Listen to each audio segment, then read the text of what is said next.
إن الحمد لله نحمده ونستعينه ونستغفره نعوذ بالله من شرور أنفسنا وسيئات أعمالنا من يهده الله فلا مضل له ومن يضلله فلا هادي له أشهد أن لا إله إلا الله وحده لا شريك له وأشهد أن محمدا عبده ورسوله لا نبي ولا رسول بعده اللهم فصل وسلم على سيدنا محمد وعلى آل محمد كما صليت على إبراهيم وعلى آل إبراهيم في العالمين إنك حميد مجيد اللهم بارك على محمد وعلى آل محمد كما باركت على إبراهيم وعلى آل إبراهيم في العالمين إنك حميد مجيد قال الله تعالى في كتابه العظيم أعوذ بالله من الشيطان الرجيم بسم الله الرحمن الرحيم يا أيها الذين آمنوا اتقوا الله حق تقاته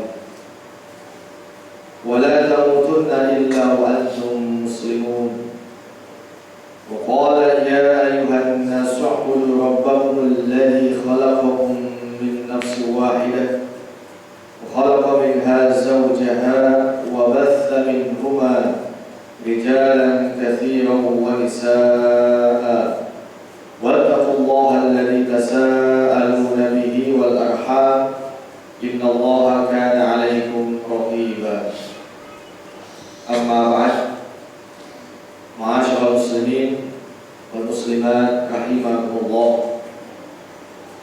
Alhamdulillah, seraya marilah kita memanjatkan segala puja dan puji syukur kehadirat Allah Subhanahu wa taala. Salawat dan salam semoga Allah tetap melimpah curahkan kepada Nabi kita Nabi Muhammad sallallahu alaihi wasallam, kepada para sahabatnya, keluarganya, tabi'in, tabi'in, dan mudah-mudahan kepada kita selaku umatnya yang senantiasa istiqomah menjalankan ajarannya.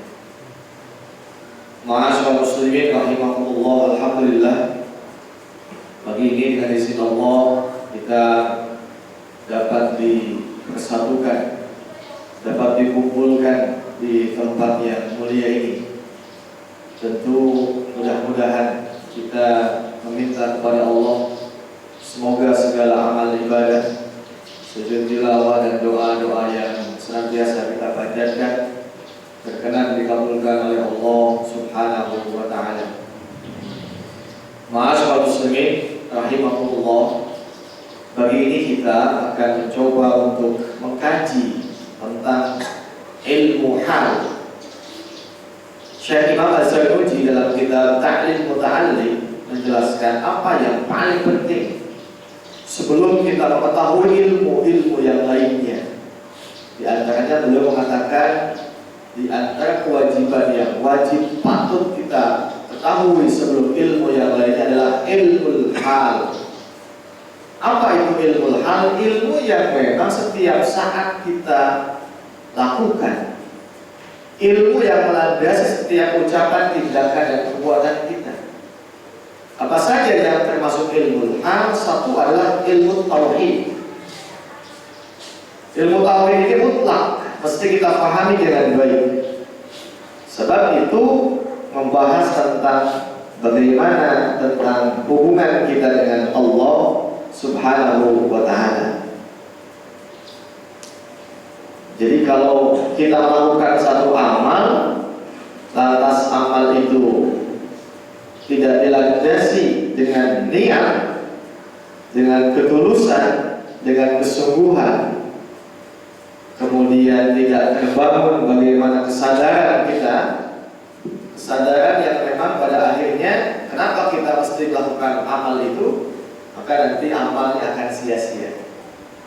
Maka kata Imam Zarnuji dalam kitab Ta'limnya itu, ilmu tauhid ini menjadi ilmu yang wajib kita ketahui.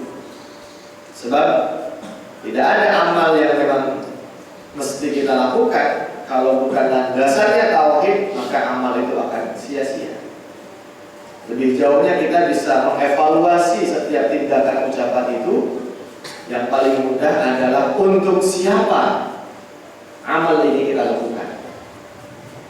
Lantas mengapa kita ini beramal amal yang kita lakukan itu?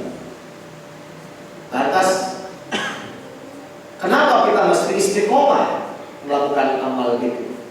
Nah, ini penting Bapak Ibu sekalian para jamaah, sehingga jangan sampai amal yang kita lakukan itu hanya sebatas ikut-ikutan. Amal yang kita lakukan itu hanya sebatas musiman. Amal yang kita lakukan itu hanya sebatas melakukan hal yang memang ya daripada tidak dilakukan, maka kita melakukan itu. Sehingga kita tahu betul kualitas amal itu dilandasi oleh tauhid, keyakinan bahwa amal itu adalah amal soleh yang tentu akan dinilai di hadapan Allah Subhanahu wa Ta'ala. Maka andai saja amal itu dibandingkan, diganti dengan nilai-nilai yang lain, maka kita tidak akan meninggalkan itu. Ya. Maka Bapak Ibu sekalian, ini pertama ilmu tauhid. Maka ilmu tauhid ini menjadi penting sehingga nanti kita akan mengetahui kualitas amal apa yang mesti kita lakukan. Dalam sebuah ayat Allah katakan, wal 'adiyati dhabha fal muriyati qadha fal mughirati subha. Di ayat surah itu kan, di Al-Adiyat, Allah menjelaskan tentang bagaimana kesungguhan kuda perang itu begitu antusias merespon wal 'adiyati dhabha, sampai berlari terengah-engah nafasnya ketika ada musuh di hadapannya. Tentu namanya kuda kan binatang. Dan kuda ini uniknya adalah dia akan senafas dengan siapa yang mengendalikannya. Jadi ketika yang mengendalikan itu adalah mujahid, orang yang senantiasa berambisi, ketika ambisi musuh akan menghadap atau akan membinasakan, maka ambisi itu harus dilawan dengan ambisi yang sama. Maka kalimat muqatilu fi sabilillah alladzina yuqatiluna itu ambisinya tidak boleh beda. Itu tafsirannya itu begitu. Nah, ketika kuda itu dijelaskan wal 'adiyati dhabha fal muriyati qadha. Bayangkan kuda itu begitu merespon bagaimana niat keinginan yang mengendalikannya, sampai-sampai mereka itu tidak takut dengan kematian. Nah, sehingga kematian itu betul-betul antusias direspon, kemudian dilakukan dengan penuh kesadaran. Begitu cepat responnya. Inilah satu amal dalam ulama tafsir dikatakan, maka yang disebut dengan jihad itu adalah amal yang paling mahal, harus dibeli dengan satu nyawa, yang nyawa itu adalah sangat mahal harganya. Nah, amal itu kalau dipahami itu lagi-lagi tidak bisa dinilaikan dengan uang, diganti dengan dunia, diganti dengan nominal-nominal lainnya. Kenapa? Sebab tidak ada yang paling mahal. Hidup ini nyawa. Nah, maka orang kalau sudah level ke sana, maka ini menunjukkan bahwa apa? Menunjukkan bahwa amal yang dilakukan itu betul-betul dipahami dengan baik, bahwa kenapa dia mesti menjual sesuatu yang bernilai. Sebab paham betul yang akan didapatkannya itu adalah kompensasi yang tentunya tidak main-main. Maka harus membeli untuk mendapatkan surganya Allah dengan nyawa yang paling mahal. Sampai ada sebuah ungkapan seorang mujahid yang meninggal di jalan Allah. Andai saya ditanya, apa yang akan kau lakukan? Andai saya punya 100 nyawa, maka aku ingin hidup dan berjihad kembali. Itu Pak, itu level kualitas amal. Dan itu tidak mungkin kalau pelakunya itu tidak punya komitmen iman kepada Allah Subhanahu wa Ta'ala. Dan derajat itu tidak mungkin dilakukan kalau dia tidak punya ilmu yang mumpuni bagaimana melandasi amal itu. Nah, maka semua itu landasannya adalah tauhid. Maka Bapak Ibu sekalian, penting sekali kita mengkaji ilmu hal, dan antaranya adalah ilmu tauhid. Maka dengan ilmu tauhid ini nanti pada akhirnya kita tidak akan melakukan amal yang sia-sia, atau paling tidak amal kita akan senantiasa dinilainya dengan sudut pandang agama, sudut pandang syar'i, bukan lagi dengan duniawi. Baik Bapak Ibu sekalian, bicara masalah yang kedua selain ilmu tauhid adalah ilmu fikih. Jadi fikih ini adalah ilmu hal. Ulama mendefinisikan fikih itu adalah al-ilmu bil ahkam syar'iyyah al-amaliyah al-muktasab min adillatiha at-tafsiliyah. Ilmu fikih itu didefinisikan dengan ilmu tentang ahkam syar'iyyah, hukum-hukum syar'i, bukan hukum akli. Ulama membedakan ketika apa bedanya antara ahkam syar'i dengan ahkamul akli dan ahkamul hissi. Jadi ada hukum syar'i yang beda definisinya dengan ahkamul akli. Kalau hukum akal itu hanya bersifat rasional dan tidak rasional. 1 tambah 1 2, itu akli, semua sepakat 2. Sekalipun pada kenyataannya bisa jadi matematika itu tidak 1 tambah 1 2. Jadi rezeki, misalnya gaji kita 10 juta, kebutuhan kita 20 juta, tapi cukup. Itu matematika nggak nyampe sampai sana. Maka wa may yattaqillah ya yaj'al lahu min amrihi yusra. Dari ayat tadi dikatakan wa may yattaqillah yaj'al lahu makhraja. Allah akan kasih solusi ketika takwa. Nah, yang kedua ada juga ahkamul hissi, hukum-hukum yang terkait dengan panca indera. Jadi apa yang kita lihat, apa yang kita rasakan, itu adalah fakta. Nah, ahkam syar'i itu bukan di antara ilmu itu, tapi dia adalah wahyu. Maka disebut dengan al-ahkam asy-syar'iyyah. Jadi maka kalau sudah ahkam syar'iyyah, di sana lagi-lagi akal dan juga panca indera kita hanya sebatas media saja. Tidak dilibatkan untuk membuat hukum itu, tidak dilibatkan untuk menghukumi apakah itu rasional dan tidak rasional,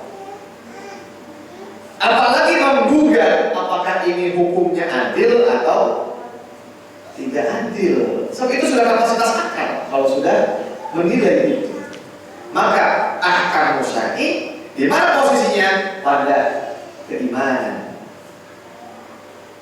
Ada keimanan. Jadi kalau sudah bicara halal dan haram itu sudah bukan pada wilayah respon akal yang hanya menilai dengan rasional dan tidak, tapi respon pertama itu adalah iman dulu, maka baru yang lainnya akan mengikuti.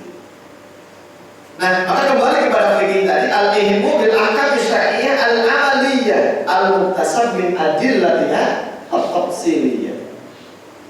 Jadi intinya adalah hukum syar'i ini adalah hukum yang akan membahas tentang bagaimana aktivitas amal seorang mukallaf. Amal itu yang paling penting satu ada amal qulub, Bapak Ibu sekalian. Amal dalam hati ini penting, Pak. Ya, sebab innamal a'malu binniyat. Kalau kita tidak memahami ilmu ini, kita akan mudah terkecoh. Mohon maaf, saat ini banyak non-muslim, orang kafir itu kalau hanya casingnya jadi muslim, pakai kopiah, pakai baju koko, pakai sorban, itu muslim namanya banyak, Pak. Ya. Tapi orang yang punya keimanan tidak akan tertipu dengan casing itu, gitu, Pak. Ya. Jadi apa yang membedakannya? Membedakannya amal qulubnya. Disebut dengan amal-amal hati. Tetap saja tidak otomatis seseorang itu pakai baju koko, pakai kopiah hitam, otomatis dia menjadi muslim. Nah, itulah ilmu Allah.